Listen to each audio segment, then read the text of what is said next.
네, 안녕하셨습니까? 마지막 때 130회 9월 3일 토요일 안식일입니다.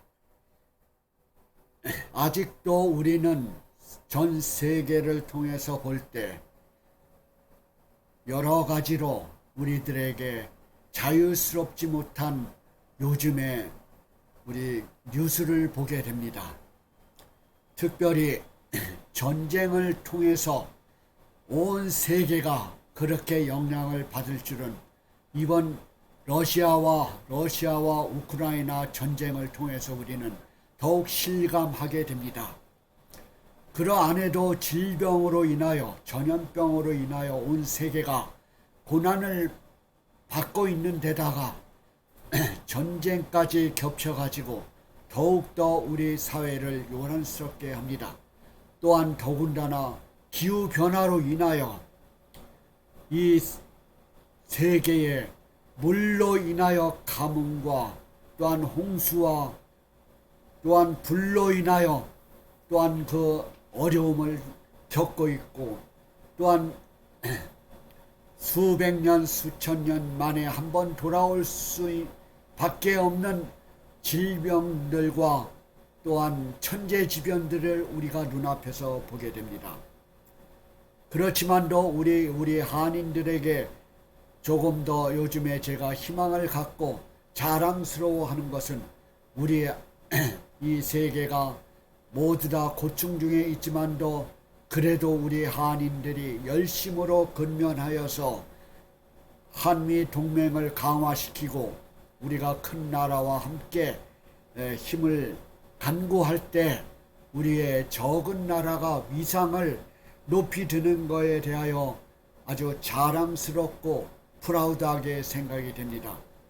특별히 전쟁을 통하여 또한 우리 한국에서는 그 무기를 공급하는 데 있어서 그 현명한 지식들을 또 사용하게 되어서 많은 방산 국방부에 관한 모든 소식과 또한 이런 무기들을 또한 다른 나라에 공급할 수 있게 되어서 우리 한국은 경제적으로 발전할 수 있는 계기를 또한 보게 됩니다.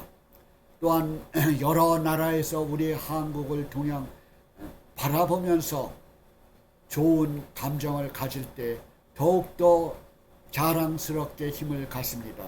특별히 요즘에 폴란드나 또한 우크라이나나 그 외에 모로코나 적은 나라나 큰 나라나 할 것 없이 우리 한국에 대해서 희망을 갖고 또한 사우디에서도 우리 한국을 방문하겠다는 황태자의 그런 소식을 들을 때 더욱더 자랑스럽고 기쁩니다. 또한 우리의 한국의 근면 정신을 온 세계가 이해해 주는 것 같아서 더욱더 그렇습니다. 해외에 나와 있는 우리로서는 이런 외교적인 분야가 높이 위상을 받을 때 더욱더 어깨를 펴게 되고 더욱더 우리 이웃과 우리 미국 사회에 더욱더 힘을 갖게 됩니다. 그러나 온 세계는 불쌍한 여러 사건들이 많이 일어나고 있습니다. 우리는 이를 인간으로서는 아무리 최대의 노력을 하더라도 제한적이 되는 줄 믿습니다. 그래서 우리는 하늘의 능력을 구해야 될 줄로 믿습니다. 지난주에는 역시 하늘의 그 열린 문을 통하여 하늘의 보좌를 보게 되었지만 오늘은 역시 비슷한 하늘 보좌에 계신 그 어린 양의 주인공이 되는 그런 모습을 요한과 함께 보는 장면을 보게 되겠습니다. 지난주에는 제가 계시록 4장의 내용을 보았지만 오늘은 5장의 내용에 나와 있는 그 하늘 보좌에서 이루어지고 있는 그 역사적인 십자가에 돌아가신 그 어린 양의 그 역할, 바로 하늘 성소를 또 보게 되는 장면을 보겠습니다. 계시록 5장 1절로부터 들어가기 전에 우선 찬양을 듣고 우리가 5장의 말씀을 처음부터 시작하도록 하겠습니다.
5장 1절에 요한은 계시 중에서 본 장면이 있습니다. 내가 봄의 보좌에 앉으신 이의 오른손에 두루마리가 있으니 안팎으로 썼고 7인으로 봉하였더라. 바로 7인의 서문이 이제 시작되고 있습니다. 7인으로 봉하였더라 라고 하는 이 하늘 보좌에 앉으신 이의 오른손에 책에 있는 것을 요한은 보게 됩니다. 바로 5장에는 하늘 성소의 장면들이 나오고 있어요. 또한 기도의 혼이 올라가 어린 양이 봉사하는 장면을 또 보게 됩니다. 먼저 24 장로들의 찬양과 천사들의 그 큰 음성으로 찬양하고 만물이 함께 찬양하는 모습을 보게 됩니다. 그 오른손에 두루마리 그 책은 바로 그 파피루스 그 당시의 책은 한 10m가 되는 길이가 있는데 그 길이가 더 차면은 또 다른 책으로 두루마리를 가게 됩니다. 바로 이 7이는 완전 숫자입니다. 그래서 완전하게 이것을 봉인되었는 것입니다. 바로 이 하늘 성소의 문을, 하늘 성소문을 가리키고 있습니다. 하늘 문은 바로 하늘의 성전은, 우리가 지상에서 보았던 성전은 광야에서 본 성전과 또한 솔로몬 성전에서 본 성전에서 볼 수가 있지만은 이 지상의 성전은 하늘 성전의 그림자라고 하였습니다. 바로 이 구원에 대한 계획을 이 성경을 통해서 말해주고 있어요. 그렇기 때문에 이 7인의 비밀은 하늘 가기에 위한 준비의 역할을 다해주고 있고 그런 목적이 있는 것입니다.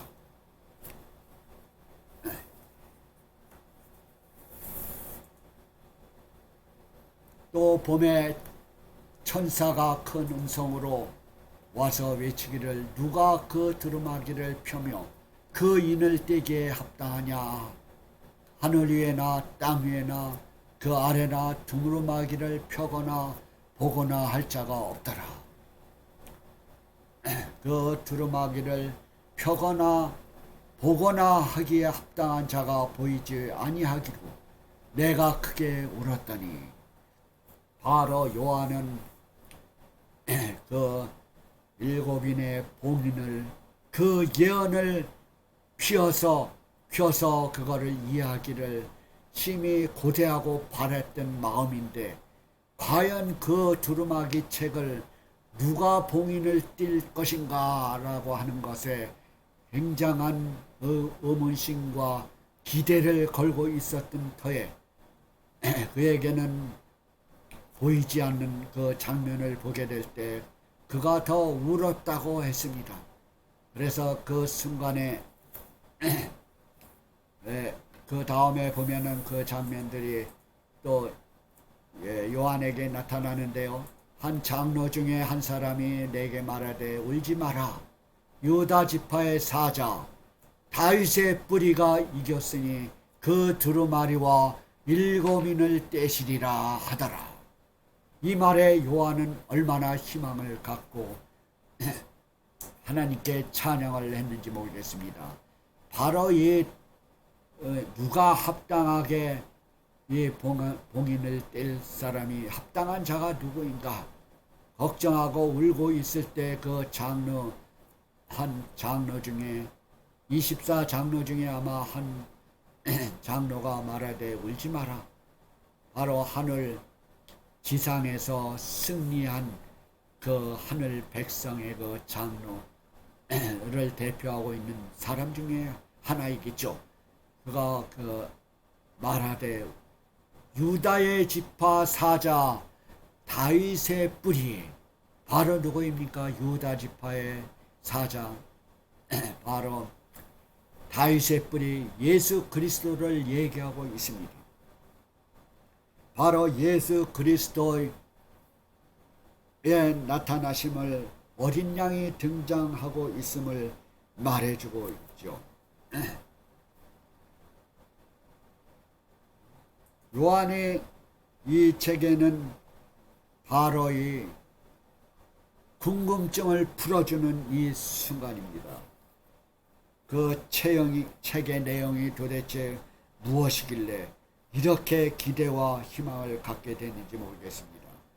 각 시대에 감추어졌던 그 비밀, 그 영원한 구원에 관한 것일 것입니다. 바로 오른손에 주어진 책, 역사의 주인 하나님, 어린 양이 그 인을 뗄 수 있을 것임에 명심해야 하리라고 생각을 합니다. 바로 이 봉인을 비밀을 떼실 자는 바로 어린 양이신 예수님에는 그 인을 떼기에 합당한 자가 없겠죠. 바로 5장 5절에 다윗의 뿌리 이는 바로 예수님을 가지고 가리키고 있습니다. 5장 5절에 다윗의 뿌리가 7인을 떼시리라고 하지 않았습니까? 그 다윗의 뿌리는 유다 지파의 사자 예수님, 바로 다윗의 자손을 얘기하고 있어요. 예수 그리스도를 가리키고 있는 것입니다. 바로 예수 그리스도에게 계시록 22장 16절에도 나는 다윗의 뿌리요 자손이라고 예수님께서 친히 말씀하셨습니다. 그래서 유다 지파의 사자나 다윗의 뿌리나 같은 동격으로 쓰여지고 있습니다. 우리를 구원하시기에 충분하신 예수 그리스도, 모든 목적을 성취하실 수 있는 자격이 있으신 분인 것입니다. 바로 어린 양은 어떻게 묘사되었는가? 내가 보니 보좌와 네 생물과 장로들 사이에 한 어린 양이 서 있는데 일찍이 죽임을 당한 것 같더라. 바로 예수님이 전에도 계셨고 이제도 계시고 이후에도 계실 것이다 라고 하는 어린 양이 서 있는데, 바로 구약시대의 그 어린 양을 표상하는 예수님이 일찍이 죽임을 당한 것 같더라. 일찍이 죽임을 당했죠. 그에게는 7뿔과 7뿔은 바로 완전한 권세를 얘기하고 있어요. 또 7눈은 완전한 통찰력을 계신 분. 이 눈들은 온 땅에 보내심을 받은 하나님의 완전한 성령이더라. 7영이더라. 이 어린 양이 나와서 보좌에 앉으신 이의 오른손에서 보좌에 앉으신 이의 오른손에서 두루마리를 취하시매 두루마리는 그 책을 취하시니라. 바로 7 봉인을 오픈하기 바로 직전인 것이죠.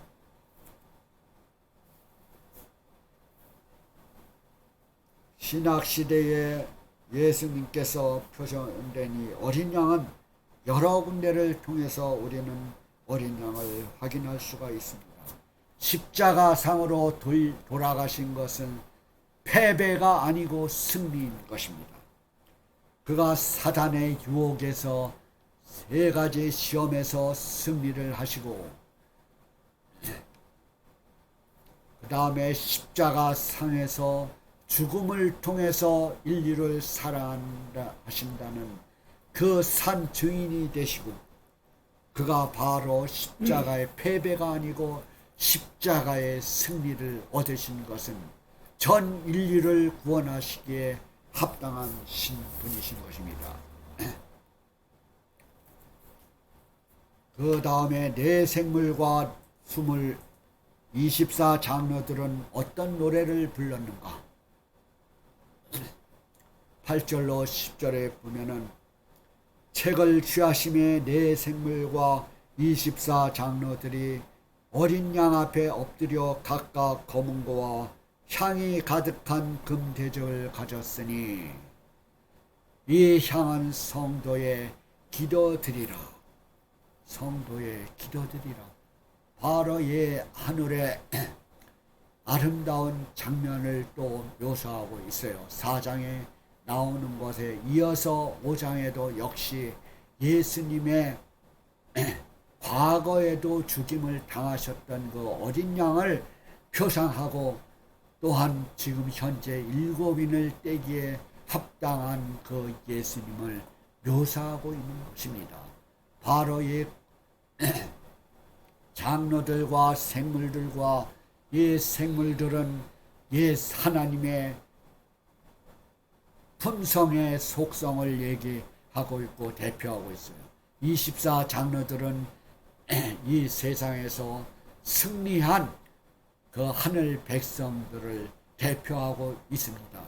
바로 이분들을 미리 요한에게 하늘에 있는 것을 보여주고 있는 것입니다. 이 땅에서도 계시를 통해서 예언을 위해서 준비하기 위해서 준비의 목적이 있지요. 요한에게 보내준 이 예언들은 우리들도 이 글을 읽는 모든 백성들도 하늘 가기에 충분한 준비와 이 어려운 고비를 넘기는데 희망과 용기를 주는 목적이 이 성경은 있는 것입니다. 그러므로써 지금의 이 어려운 고비를 이겨낼 수 있는 충분한 확신이 가고 우리는 희망이 있는 것입니다. 우리가 이 세상에 살면서 이 세상의 죽음으로서는 절망이고 슬픔이고 하지만은 예수 그리스도를 이 참 어린 양을 아는 것은 우리의 최대의 희망인 것입니다. 이 인간 사회에 살면서 하나님의 역사를 우리가 기억할 수 있고 이것을 이 계시록을 통해서도 배울 수 있는 것은 크나큰 특권인 것입니다. 예, 이미 24장로들은 벌써 하늘에 올라가서 또한 내 생물을 대표하는 것은 하나님의 성품을 대표하는 이 성품을 가진 무리들은 검은고의 향이 가득한 대접을 가졌고 하나님께 찬양하고 있는 모습을 보게 되는 것입니다. 이 향은 바로 성도의 기도드리라. 성도들의 외침인 것입니다. 그들이 바로 새 노래를 불러 이르되 두루마리를 가지시고 그 책을 가지시고 인봉을 떼기에 합당하시도다. 그는 바로 예수님은 어린 양이신 예수님은 이미 십자가의 죽임을 당하사 족속과 방언과 백성은 온 세계와 온 우주를 얘기하고 있어요. 족속과 어떤 방언을 쓸지라도 나라의 가운데 사람들로 피로 사서 하나님께 드리시고 하나님의 산 제물이 되시고 희생 제물이 되셨던 것입니다. 바로 이 죄를 사할 수 있는 희생 제물은 죄 지은 사람의 그 희생은 그것을 대신할 수가 없어요. 죄 짓지 않은 하나님의 그 아들 독생자 예수님의 피로써 우리는 희생 제물이 되셨고 우리 온 인류가 죄악을 담당하시고 우리 죄인을 살리실 수 있는 충분한 희생 제물이시기 때문에 우리는 그 예수님을 굳건히 믿고 있는 것입니다. 10절 그들로 우리 하나님 앞에서 나라와 제사장을 삼으셨으니 그들이 땅에서 왕노릇 하리로다. 우리가 새 하늘과 새 노래와 함께 여기에 땅에서 왕노릇 하리로다 라고 하는 것은 새 예루살렘, 새 하늘과 새 땅을 얘기하고 있는 것입니다. 현재 이 세상엔 다시 재창조를 해야 합니다. 그래서 예수님께서 이 땅에 오실 때는 새 하늘과 새 땅을 창조하는 회복의 단계의 새 하늘인 것입니다.